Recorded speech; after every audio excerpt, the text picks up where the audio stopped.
अर्थ में बढ़ती प्रॉब्लम्स को देखकर साइंटिस्ट नए प्लैनेट की तलाश में है जो कि हमारा अगला घर बन सकता है, जिस प्लैनेट में रहने लायक एटमॉस्फेयर होगा, पानी होगा और शायद पहले से ही रहने वाले एलियंस भी हो सकते हैं। और इस चीज के लिए हमारे साइंटिस्ट दिन रात एक करके हैबिटेबल प्लैनेट्स ढूंढ रहे हैं।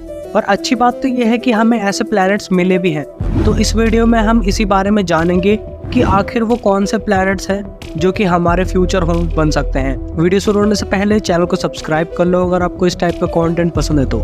इन प्लैनेट्स का नाम जानने से पहले ये जान लो कि आखिर किन चीज़ों की मदद से हम कह सकते हैं कि ये प्लैनेट हैबिटेबल है। आखिर क्या क्या क्राइटेरियाज हैं किसी प्लैनेट को हैबिटेबल कहने के लिए। एस्ट्रोबायोलॉजिस्ट डर्क स्कूल्स-मकूच के अकॉर्डिंग एक हैबिटेबल प्लैनेट को डिस्कवर करते समय उन प्लैनेट्स को 4 क्राइटेरियाज को पास करना होता है, जो कि है age of host star, water, size and mass of planet and at last temperatures. और जो भी प्लैनेट इन क्राइटेरियाज से मैच नहीं करेगा उसका मतलब ये है कि ये प्लैनेट हैबिटेबल नहीं है। तो चलो फिर इन क्राइटेरियाज को डिटेल में जानते हैं। So number 1, age of host star.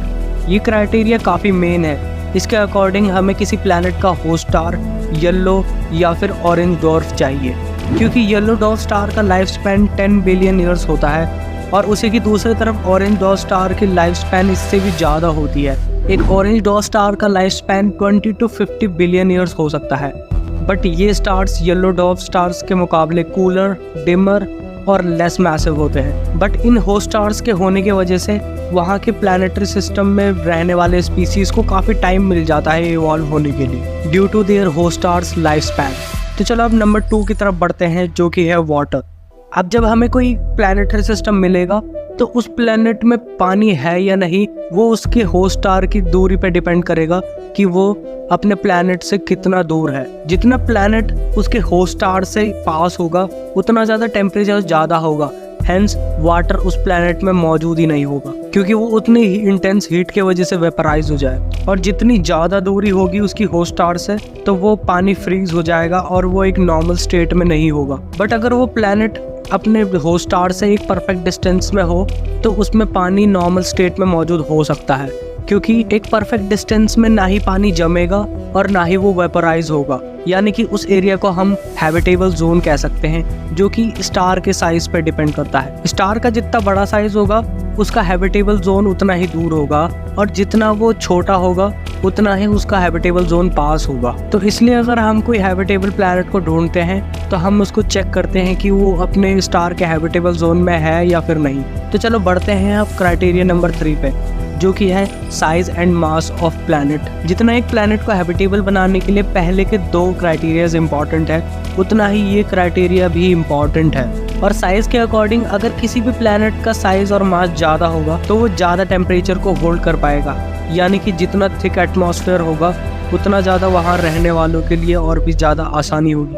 और बड़े प्लैनेट से मेरा मतलब है अर्थ से 1.5 से 2 गुना ज़्यादा बड़ा प्लैनेट, जो कि मदद करेगा प्लैनेट के इंटीरियर को ज़्यादा देर तक गर्म रखने में, जिससे प्लैनेट का कोर मोल्टन रहेगा और ग्रेविटी ज़्यादा टाइम तक बनी रहेगी। At last number 4 criteria, temperature.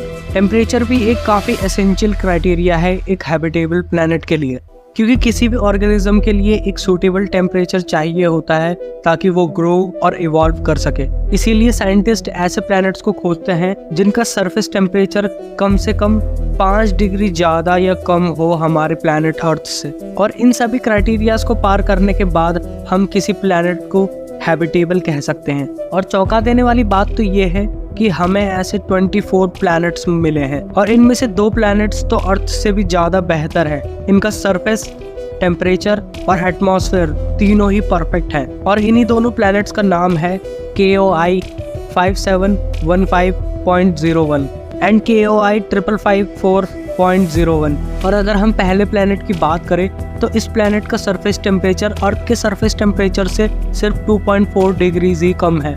और इस प्लैनेट का मास अर्थ से 7 टाइम्स ज़्यादा बड़ा है और साइज 8 टाइम्स ज़्यादा है। और उसके होस्ट स्टार से परफेक्ट दूरी होने के कारण इस प्लैनेट पर काफ़ी ज़्यादा मात्रा में वाटर बॉडीज़ भी मौजूद है।